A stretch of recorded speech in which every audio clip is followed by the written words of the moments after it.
These days, the Republican and Democratic Party's national conventions are little more than a made-for-TV pep rally. All of us pledging allegiance to the Stars and Stripes. Lots of speeches from up-and-comers and has-beens. What do you mean, shut up? Culminating in the formal nomination of their presidential candidate. I accept your nomination for President of the United States. The nominee of the party is already known. They're the one that claimed the most delegates in the various primaries and caucus elections earlier in the year.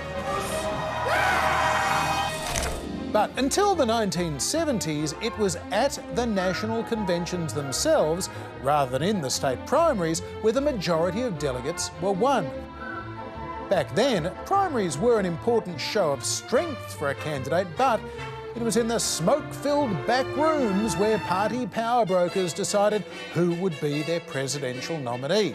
During the convention, state delegations might back one candidate and then switch to another. There was a lot of horse trading, promises made, jobs offered, inducements, even bribes given.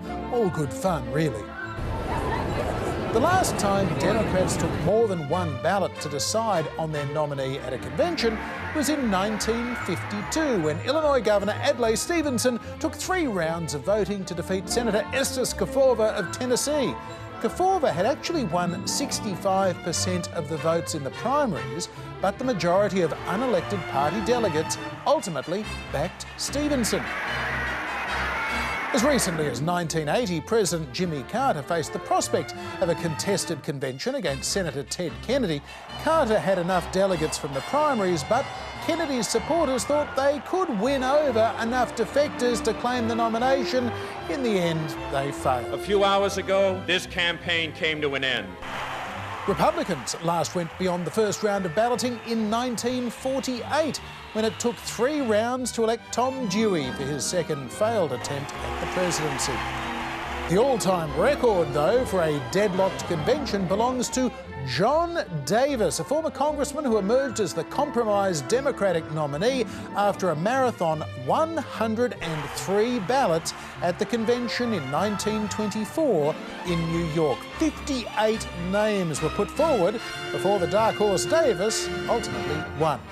A century later, it is likely that we will see 2 more made-for-TV pep rallies at the conventions, and yet anything is possible.